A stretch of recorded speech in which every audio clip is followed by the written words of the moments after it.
You know, my friends, we are maybe guilty of this as well, but perhaps the actual power the ANC has is not as remarkable as some might think. We spend a lot of time on this channel talking about what the ANC does, what policies they want to implement, what is happening within the organization, and maybe it is time to stop that, because Byron and I read this piece by Professor Koos Malan, who's the best legal academic we have seen in our generation, much better than any of those weird alleged kitty lovers from the University of Cape Town. And what Koos Malan says is that the essential pillars of a state is falling apart between us, and therefore we're going to talk about the balkanization of South Africa going forward, which we are in favor of. Don't get us wrong. So Byron, you don't know Koos Malan very well, I do, but what did you think of the piece that he wrote where he says maybe the power of the state is actually not as strong as we thought? Yeah, but I think everybody knows that, don't they? Just look around every single day and the power of the state is dissipating. One of the things that we can see is, let's take, for example, digital IDs. Let's assume that the state adopted digital IDs and we're attempting to control our lives. Wait, there's no electricity. How the freak are you going to adopt digital IDs? I mean, they did try to adopt digital IDs for firearms, right? From the Firearms Control Act.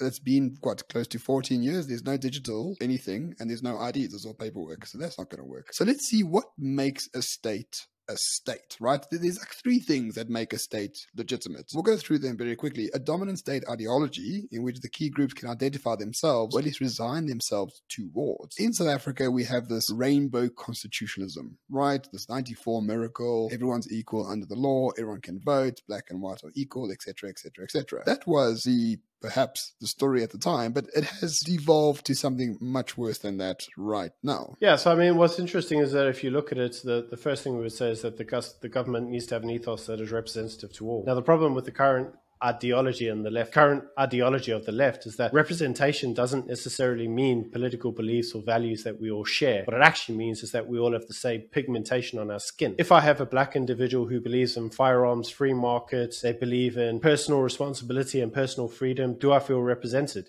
Well, yeah, I do. But if I have a white guy who's really completely Marxist, wants me to wear a mask all day and vax all day, and they don't want me to have any firearms and be locked in my home, do I feel represented?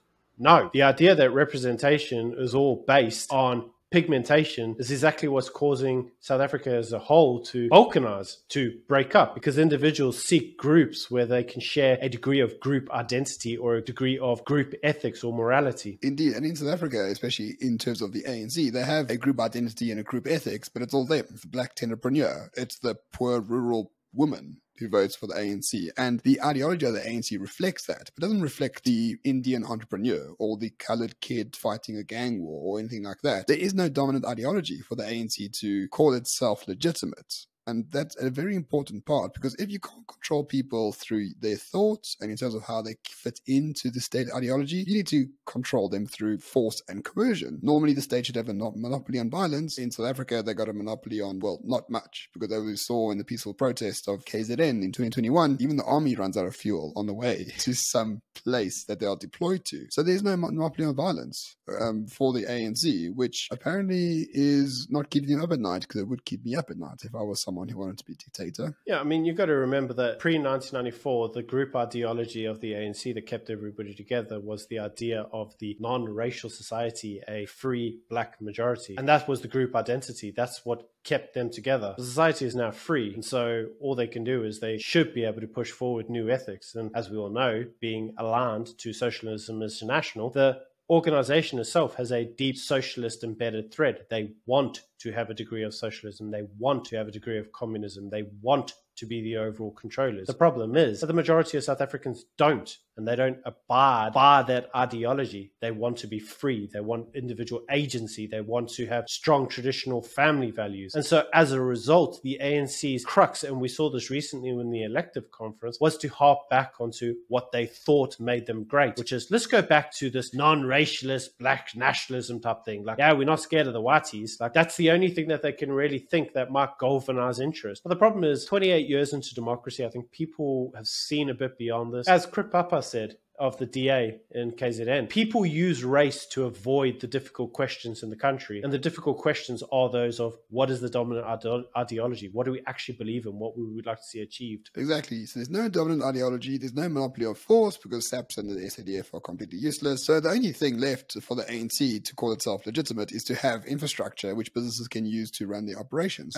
Except that there is no railway. There's no electricity. There's no ports. There's nothing. South Africa is deindustrializing at a record level. So if we look at all three pillars of legitimacy of the state, the ANC has none of them. And that, my friend, is a very good news story, because if there's no legitimacy of the state, you'll have to find legitimacy elsewhere. And according to us, the best you can do for the country known as South Africa is to not have one, is to balkanize completely, because if you find legitimacy and order in a localized area, that's going to be far more important than any sort of national order which cannot be proven to work, as we have seen through 28 years of democracy. I think people should remind themselves that South Africa as a whole is a failed state when looked at as a collective. But there are parts of South Africa that are not. There are parts of South Africa that are very successful, that do very well. My province, Coega, does very well. It's very well governed, very well looked after province. The other parts of South Africa that do very well are the Western Cape, specifically Cape Town. If you look at the demographic, the number of individuals that went to the Western Cape over Christmas, they saw a record number of people going there for holidays. That is not a province in decline. That is a province that is doing rather well and is figuring out its way forward. And there are obviously less popular points where we could say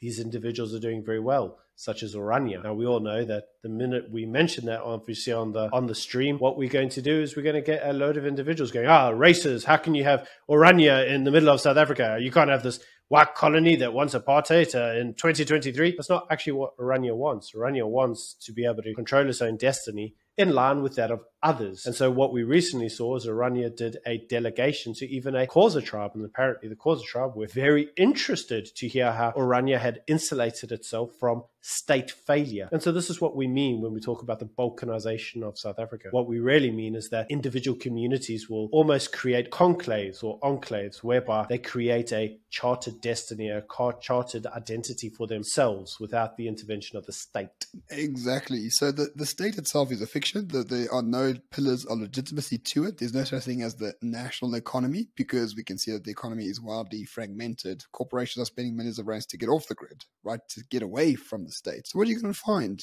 What are the trends for South Africa? Well, very simple. People are going to congregate around order. Order does exist in the Western Cape. Order exists in Coega, as Byron says. Order may exist in Midvaal. Maybe parts of KZN under the IFP have a sense of order as well. So people are going to congregate to those areas where order already exists. And if that is the case, if the fealty is to the place where order exists, the fealty is not to the state itself. So in essence, all the trends are in favor of the ANC's demise and in favor of South Africa as a nation's demise. And that's a wonderful story. That is a very good news story, one that you should not be worried about. So in essence, ladies and gentlemen, the influence of the ANC is so limited as to be largely negligible. They can try and pass whatever laws they want in Parliament.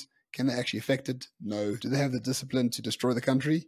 Not really. So I think if you look at South Africa as a whole, you have to look at it as this. As the article says, you need to have infrastructure in order to control people, because the infrastructure that people use in order to gain political advantage, and by political advantage I obviously mean economic advantage. So the idea that obviously if I use the political infrastructure, so the roads, the grids, the electricity, the water, the municipal services, then that allows me to economically grow myself. And that's how, obviously, from the point of politics, that the politics can learn to control you. As we've rightly pointed out, you don't even have electricity in the country. How exactly is the political elite going to control you? What are they going to do? Turn your electricity off? What are they going to do? Deny you of water? Like, you got no water or electricity anyway. What are they going to do? Not come if you get burgled? Yeah, they don't come if you get burgled anyway. So what do? You insulate yourself against it. You make the state irrelevant. But as you make the state irrelevant, you learn something, and you learn something very well. The state has no control over your life. The state becomes pointless. It becomes surplus to requirements. The state itself has no meaning. I fully agree. And the more you do that, the more balkanization will occur. And therefore, don't worry about the ANC so much. They're actually not that important. Thank you for watching, everyone. See you tomorrow.